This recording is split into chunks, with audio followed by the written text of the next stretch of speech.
Hello everyone. It's James again.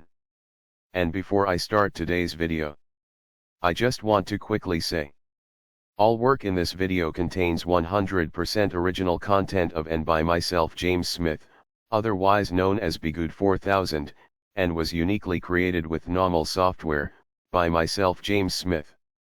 As I purchased commercial rights from NAWMAL to produce my unique and original video with this software.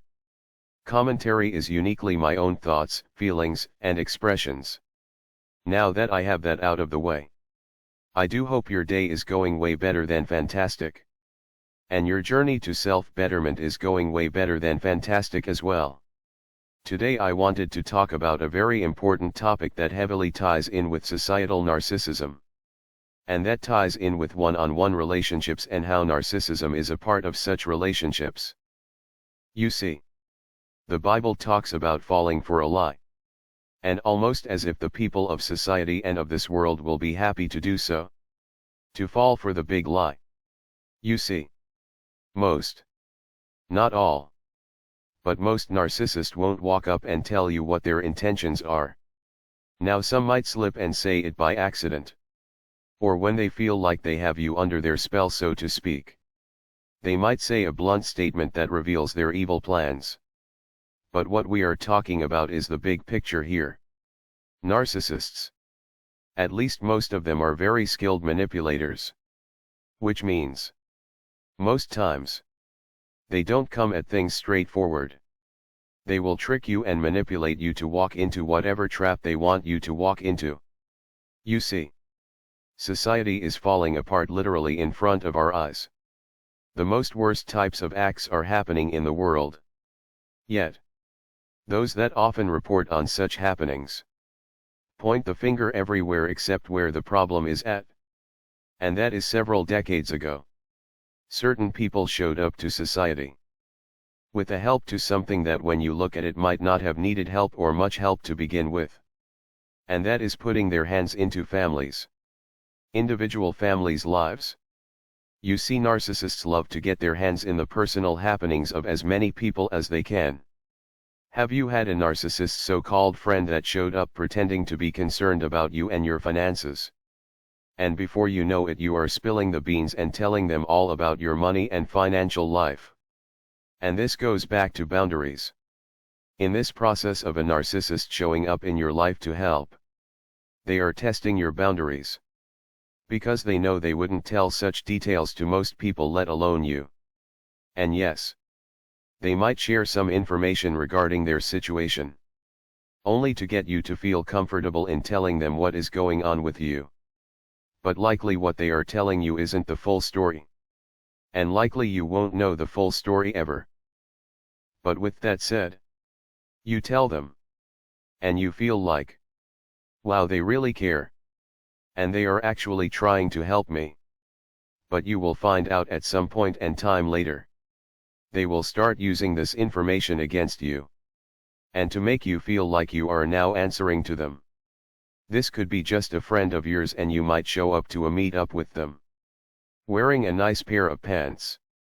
A pair of pants you've had for a few years and that you got on sale. But you treat them so well they still look almost new. Your friend will ask you how much you paid and why do you need a new pair of pants. When they have no idea when you got them and how new they really are. You are now feeling regretful you even told this person anything about your money issues. Well, the narcissists that run things showed up to the people saying they can help out you and your family. They can make things better. And all we've seen is year after year, decade after decade. With these people's help, the family unit is barely hanging on by a thread. To the point, having an intact family is not really a common thing anymore. But instead of people feeling regretful they ever let these people into their lives, they double down and seem to be happy to be a part of the dysfunction and evil. Instead of looking at where the problem is at, and why the problem is there, and how to fix the problem. You have a great many people looking at the problem in such a way on how they can use said problem or problems to again double down and take advantage of others using the current system that appears to have been created by evil people. Wanting to weed out you and you and you and you. You hear about people celebrating their unrealistic goals and expectations of relationship or a family. You see. Narcissists know. At least the narcissists that are in control of things. They know. If they sprinkle a little narcissism here and a little narcissism there, eventually it will take root and into popular society. That all it would take is a few decades and it will be the predominant way to think, behave and act in society. And they will be so far gone because it will be all they know. They will have no reference point or points. Because they have been raised in it since birth. They will be unable to see the before and after. And the hope of narcissists is this generation won't produce many children. But the children they produce will carry the metaphoric torch of evil and narcissism. Of being a manipulator. To point the finger at anything decent and good. And claim it to be bad. While they claim to be the victim of the decent person or thing they are pointing their finger at, that they are claiming it's evil and bad. This again is the hope of the narcissist. Narcissists do not want common sense people. Have you ever had a conversation or argument or debate with a narcissist in your life? Logic goes out of the window, doesn't it? They talk into circles and the problem never gets solved. And things get worse and worse and worse. Well, the narcissist that is in your life or that was in your life.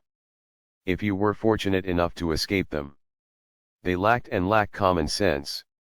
Much like the great many people you see in society pushing their manipulation and evil onto the masses.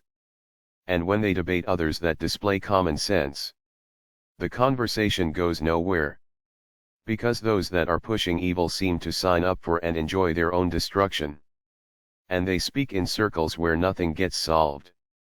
Could this be the great lie that the Bible speaks of? I don't know. But it's an interesting thought, isn't it? Because as the lack of common sense and morality grows and grows, the more you see a great many people double down on such evil. And act like there's nothing to be done or changed on their side and with their behavior. But this is something I've been thinking about. It seems like a great many are stuck in spiritual blindness where they cannot see what is right in front of them. But what do you say about it? I would like to know. Also, thank you so much, all of you, for your support and your wonderful comments. You're truly the heartbeat of this channel. And you make things go round and round here. And I really do appreciate you.